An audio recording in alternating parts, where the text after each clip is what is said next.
సినిమాలలో తప్ప బయట ఎప్పుడైనా నిజంగా జలకన్యను చూసిరా మీరు? నేనైతే చూసిన, మీకు కూడా చూపిద్దామని వీడియో తీసిన. మా పిల్లలైతే కళ్యాణ్ నుంచి భివండి పోయేటప్పుడు ఆ డిస్నీ పార్క్ అని చూసిరు. ఇక చూసిన కాడ నుంచి మళ్ళీ ఓకేమా పోదాం నేను కూడా జలకన్య ఉందని చెప్పేసరికి పోదామని మస్తు ఎక్సైట్ అయినా.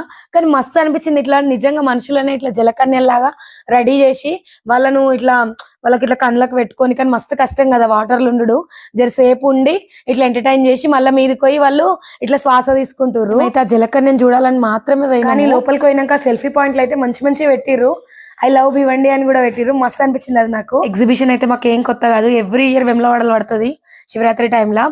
కానీ జస్ట్ బికాస్ ఆ జలకన్య కోసమే పోయినాము. మా పిల్లలు కూడా డిస్నీ పార్క్ అని చూసి లోపల డిస్నీ బొమ్మలు ఉంటాయి పోదాం అని మళ్ళీ ఓకే అమ్మ అయితే మస్తు వచ్చింది. షాపింగ్ స్టాల్స్ కూడా అయితే మస్తు పడ్డాయి అలా. అక్కడ హెయిర్ ఆయిల్ కూడా పడ్డాయి, ఫ్రీ ట్రయల్ అని చెప్పేసి మా అన్న మసాజ్ చేయించుకుంటుండు. నా బిడ్డకైతే హెయిర్ ఆయిల్ పిచ్చి అయితే మస్తు ఉంది. దానికి ఎంటికలు అంటే బాగా ఇష్టము. ఎంటికలు విరగాలని ఏమేమో నూనెలు పెడదామని ట్రై చేసి. ఫుడ్ల వెరైటీస్ మహారాష్ట్రలో దొరికినంత ఇక్కడ అస్సలు దొరికాయి. ముందు ఆ వీడియోలు కూడా పెడతా, ఎవరు మిస్ కాకూరి. ఛానల్ మీద అయితే ఒక అన్నేసి ఉంచుర్రు. అయితే ఎగ్జిబిషన్ ఓన్లీ చూడడానికే నచ్చుతుంది, ఎక్కడానికి ఏది నచ్చది. నాకైతే మస్తు భయము, కానీ నా బిడ్డకైతే ఫుల్ ఇష్టము అన్ని ఎక్కాలని. అదొకటి ఇట్లా తిరిగేది ఉంది ఉయ్యాలలాగా, అది ఎక్కింది. ఇంకా ఎంజాయ్ చేసుకుంటా, ఇంకా మస్తు డాన్సులు చేసుకుంటా ఎగురుతుంది. ఇంతకీ మీరు కూడా ఎప్పుడైనా జలకన్యను చూసిరా లేదా కామెంట్ చేయర్రి. బాయ్ అందరికి.